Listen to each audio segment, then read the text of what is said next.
तो मनीष कश्यप भी बोल रहे हैं कि जब बार बार उनको एक्सेप्ट नहीं किया जाता है कांग्रेस में तो फिर वो जाते ही क्यों सर? ये तो बहुत ही स्पष्ट तरीके से मैंने कहा कि विचारधारा में जब लड़ाई होती है तो अब पर्सनली उनको बहुत ज्यादा झेलना पड़ रहा है। यही चीज है कि आप देखिए यहाँ से दो चीजें सिद्ध होती है कि आप एक तौर पर आप देखेंगे तो एक ये होता है कि व्यक्तिगत स्वार्थ और एक होता है सामाजिक स्वार्थ।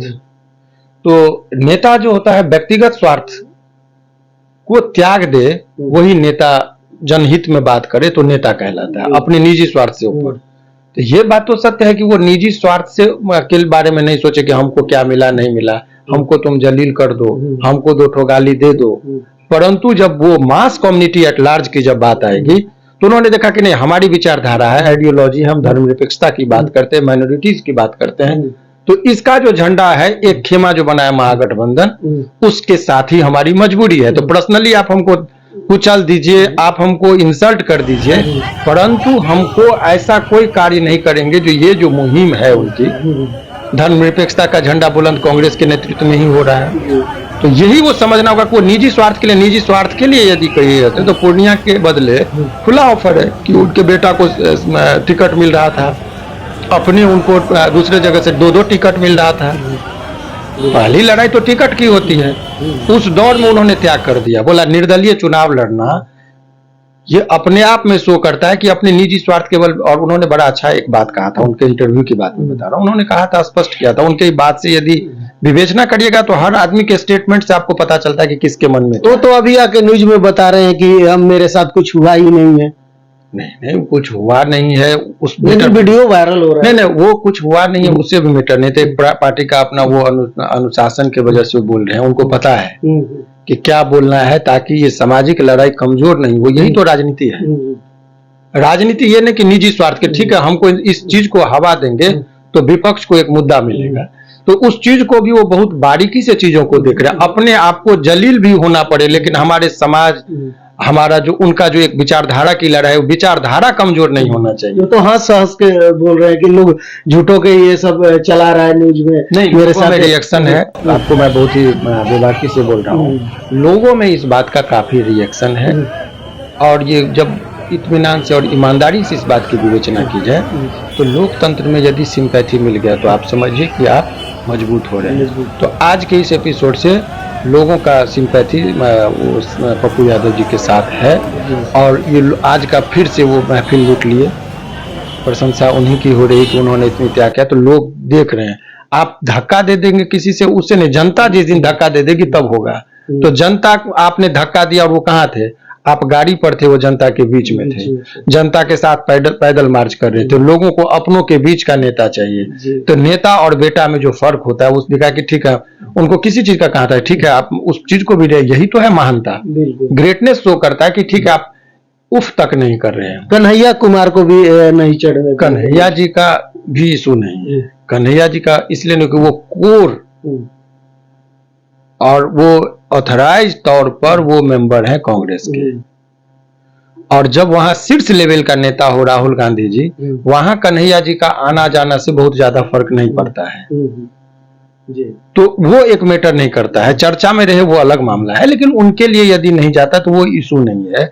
लेकिन पप्पू यादव जी का खुद का वजूद है, वो वर्तमान में एमपी है, निर्दलीय है, वो किसी पार्टी के नहीं है, तो सभी विपक्ष के लोगों को, प्रमुख व्यक्तियों को जगह मिला है। तो इस हैसियत से भी उनकी खुद की पार्टी निर्दलीय में अकेले, तो उनको तो जगह वैसे भी मिलना चाहिए, नहीं तो किसी को आप जगह नहीं देते। और जब आपको क्यों, जब एक ये भी चीजें हैं कि जब विरोध हो रहा है, जब रोड मार्च कर रहे हैं, तो सभी लोगों को रोड पे रहना चाहिए, तब तो सब गाड़ियां मार्च कर देते हैं। आर्टिकल 14 कॉन्स्टिट्यूशन जब आप हाथ में लेके चलते हैं तो राइट ऑफ इक्वालिटी की बात करता है, all are equal in the eyes of law, सभी लोग कानून के नजर में समान है। अच्छा सर, कैसे किसी को जगह मिल सकता है? अच्छा सर, जन सुराज हमेशा विरोध कर रही थी वोटर कार्ड को लेकर के कि ऐसा नहीं होना चाहिए, लेकिन वो रोड पे नहीं उतरी, क्या कुछ कहिएगा? देखिए, इस पर हम अभी कुछ इसलिए नहीं कि उस दृष्टिकोण से हमने अध्ययन ही नहीं किया, आखिर उनकी क्या वजह है कि वो रोड पर नहीं उतरे, विपक्ष के साथ नहीं उतरे। तो इस पर अभी इसलिए मैं इस दृष्टिकोण से सोचा नहीं, और नया बिना सोचे समझे और बिना अध्ययन के किसी भी पार्टी को का विवेचना कर देना ये उचित नहीं है। और इस पर मुझे ये जो एपिसोड था उस पर हमने सारे चीजों को कड़ी से कड़ी देख कर कोशिश किया, तब आपको सामने बात को रख सकते। बिना अध्ययन के, बिना जानकारी के किसी भी चीज पर बेबाकी से बात नहीं किया जा सकता है। इसीलिए उस पर हमको ईमानदारी से बोल रहा हूँ कि इस चीज के बारे में मैंने इस दृष्टिकोण से सोचा ही नहीं। जब सोचेंगे, अध्ययन करेंगे, तब उसकी विवेचना निकलती है कि आखिर क्या वजह थी कि जनस्वराज इस रोड पे नहीं आई। उस पर जब हम विवेचना करेंगे तब अगले एपिसोड में। सर, एक लास्ट सवाल है। मनीष कश्यप बोलते हैं कि पूरा जाम के चलते जनता अस्त व्यस्त थी, एम्बुलेंस जाम में कितना फंसा रह गया। हमारी पार्टी नहीं इसीलिए जाम करी है, जो कि पहले लोग इसी चलते परेशान होते थे। हम अलग राजनीति करेंगे। राहुल गांधी तो एयरपोर्ट पे आए, जहाज में चक्का नहीं होता, चक्का जाम करना था तो जहाज के चक्का क्यों नहीं जाम किया? देखिए, वो अभी उनका व्यक्तिगत बयान हो सकता है, अब चूंकि वो यूट्यूबर भी रहे हैं। अब स्वराज पार्टी बन गए, लेकिन क्या पार्टी के तरफ से वो बयान दे रहे हैं कि क्या है? लेकिन मेरा अपना ये है कि वो जिस तरीके से शुरुआती दौर से ही उनकी, देखिए, इंक्लाइंडनेस होता है, उसको झुकाव कहते हैं। मछली को आप एक चीज समझिए, मैंने उदाहरण दे रहे हैं, हालांकि वो थोड़ा तीखा उदाहरण है, लेकिन लोगों को समझाने के लिए बोल रहे हैं। सुअर को आप कितना भी नहला दीजिए, सुला दीजिए, टाइल्स वाले रूम में लेके चले जाइए, वो वहां उतना कंफर्टेबल फील नहीं करेगा जितना कंफर्टेबल उसको गंदा और कचरा खाने में आनंद आएगा। उसको बहुत अच्छा साफ सुथरा भोजन दे दीजिए, आपको लगेगा कि अरे हम उसको बहुत अच्छा जगह दिए हैं, टाइल्स वाला रूम है, एसी लगा है। लेकिन सुगर को जो आनंद कीचड़ में लोटपोट होने से और गंदा खाने में मजा आएगा, आनंदित होगा, क्योंकि उसकी शरीर की बनावट ही उसी तरीके से है। तो मूल रूप से जिसका जो स्वभाव होगा, जहां आप देंगे उनको, वहां पर लोग ही आनंदित होता है। तो ये विचारधारा की बात है। शुरुआती दौर में ये मनीष कश्यप हिंदुत्व की बात की है, उनके मूल स्वभाव में है। उन्होंने गांधी जी की आलोचना की, ये रिकॉर्ड पर है। तो अगर वो चले आए, ठीक है, अपनी क्रांति की बात किए, तो अभी जन स्वराज में गए, तो जन स्वराज में गए, लेकिन वो जो मूल नेचर जो मैंने बताया, ये आदमी का नेचर होता है ना, वो सहसा धीरे धीरे टाइम लगेगा। विचारधारा है, नेचर बदलने में उनको वक्त लग सकता है, तो इसलिए हो सकता है कि इस तरह का बयान वो दे रहे हो। बिल्कुल। अच्छा सर, कल क्या कोर्ट में फाइल होगा? नहीं, अभी जनहित याचिका यहाँ पे दायर की गई है पप्पू यादव जी की तरफ से।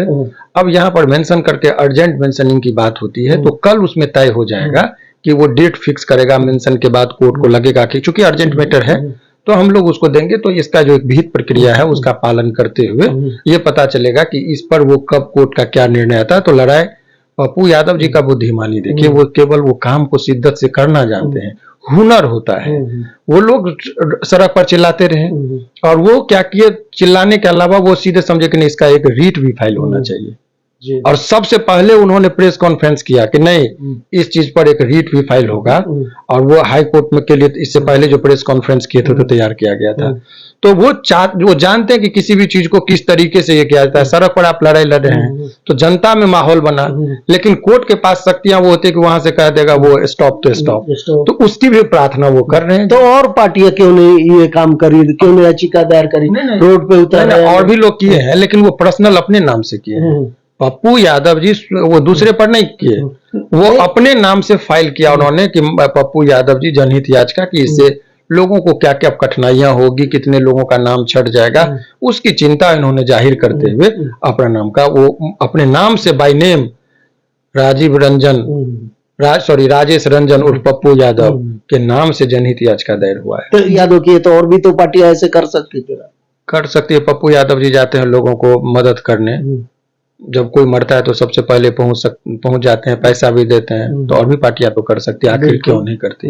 यही तो मैंने नेचर की बात बताया। बिल्कुल सर। कंफर्टेबिलिटी जोन जो होता है, उनके गाड़ी में कभी बैठिएगा, एक बार मौका मिला हमको बैठने का, वो अनुभव शेयर कर रहा हूँ ताकि जनता समझे कि क्या चीज है। मैं उनका गाड़ी में बैठे तो मुझे लगा 5 तकिया था, एक तकिया इधर, एक तकिया इधर, एक तकिया इधर, और बैठे जब तो आप देख उनसे बने ये पॉजिटिव एनर्जी मिलता है। हम लोग थक जाते, लगता है कि अरे बहुत काम कर लिए, साइकोलॉजिकली माइंड में आएगा। लेकिन वो आदमी इतने विकट परिस्थिति में जो 14 को तकिया लगाना पड़ रहा जिनको शरीर को कंफर्टेबल बैठाने के लिए, फिर वो सबसे उस रेस में दौड़ते हैं।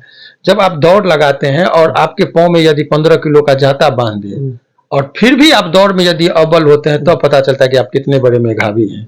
विकट परिस्थिति एक हिंदी कवि थे, उनका था, उन्होंने बड़ा अच्छा एक दोहा कहा था कि पथ क्या पथी कुशलता क्या, जिन राहों में बिखरे सूल न हो, उस नाविक की धैर्य प्रतीक्षा ही क्या, जब धारा ही प्रतिकूल न हो। इसका मतलब ये हुआ कि अच्छा रोड है, ड्राइवर कोई है, बेहतर रोड है तो कोई अच्छा गाड़ी चला लेगा, लेकिन कांटा हो और उसमें से यदि आप गाड़ी को निकालिए और पंचर नहीं होनी तो कहेगा अच्छा एक्सपर्ट ड्राइवर है। तो वो भाई इतने विकट परिस्थिति में अपने आप पर पहले उन्होंने विजय प्राप्त किया। इतने भारी भरकम शरीर को कहा कि नहीं, मैं तुमको गाइड करूंगा, शरीर हमको गाइड नहीं करेगा। तुमको जहां बोलते हैं, जिस परिस्थिति में बोलते तुम अव्वल रहोगे। बिल्कुल, जिस तरीके से देखा जाए अपने आपको ये सीखने वाली है, आप राजनीति से मत देखिए उसको, ये एक मोटिवेशनल चीज है। बिल्कुल सर। उसके बाद वो सबसे अव्वल होते हैं हर चीज में, वो दिखाने के, और इसका परिणाम भी मिलता है। मिलता है। अभी हार जाने के बाद जब वो बाढ़ में लोगों को मदद किए थे, उसके बाद हारता तो बहुत लोग बेड पकड़ लेता। बाढ़ में तो हम देख कर चौमुख थे कि इतना मोटा आदमी ट्रैक्टर पे बैठ के जैसे भी हो, बैठ के पानी, तो वो कोई बनावटीपन नहीं था। उसके बाद वो जब चुनाव हारे तो दूसरा कोई आदमी होता तो आपका मन टूट जाता है, किस समाज की हम बात कर रहे हैं, किसके लिए हम लड़े। लेकिन आदमी वो हार जीत से परे होकर सोचा कि नहीं, कोरोना का वक्त आया, कोरोना में मौत खड़ा था, बहुत खड़ा था, डर से घर से निकलना, हर आदमी मौत से, उनके इवन की उनके परिवार के लोग, उनके शुभचिंतक लोग को भी पसंद नहीं था कि वो शमशान घाट तक लोग को पहुंचाते थे और जाते थे, मुआयना करते थे। लेकिन उस दौर में भी वो आदमी वहां तक गए कोरोना में। परिणाम ये हुआ कि निर्दलीय चुनाव जीते, तो वहां पटना में बाढ़ में लोगों को पानी पिलाए, खाना भोजन दिए, उसका परिणाम नहीं मिला, लेकिन कुछ पॉजिटिव इंप्रेशन बना। और वो असर आपको देखिए, जब बड़ा होता है तो वहां उस टाइम में क्या बनते हैं, विधायक बनते हैं। उस टाइम में हार गए लेकिन कंटिन्यू रखे तो आज वो एमपी बने। फिर आज यदि एमपी रहते उनको धक्का लगा तो हो सकता है कि मुख्यमंत्री आप नहीं बनने दीजिएगा, लेकिन क्या पता उसके भाग्य और नसीब में लिखा होगा तो प्रधानमंत्री भी बन सकते हैं। तो किसी की रास्ता को आप नहीं रोक सकते, किसी की लकीर को आप नहीं छोटा कर सकते हैं। अगर पप्पू यादव जी को आप चाहते कि सचमुच पीछे छोड़ना, तो उनको खींचिए मत, उससे बड़ा काम करिए। वो अगर आदमी 10 आदमी को पर डे मदद कर रहा है, आप 100 आदमी को क्षमता भी आप करिए, स्वाभाविक तौर पर उनका कद ये हो जाएगा। लेकिन धक्का दे देना, उनको काम नहीं करने देना, इससे आपकी छवि नहीं बनेगी, इससे छवि कम ही होगी। इससे ज्यादा क्या विवेचना। बहुत बहुत धन्यवाद सर। तो चलिए, क्या कुछ सोचते हैं आप पप्पू यादव को लेकर के, जो कि आज देखे होंगे उनको धक्का दे दिया गया, मंच पे चढ़ने नहीं दिया गया, तमाम ऐसे ऐसे खबर चल रहा है। लेकिन आपकी क्या राय है, आप अपना राय कमेंट बॉक्स में जरूर दीजिएगा पप्पू यादव को लेकर के। धन्यवाद, नमस्कार।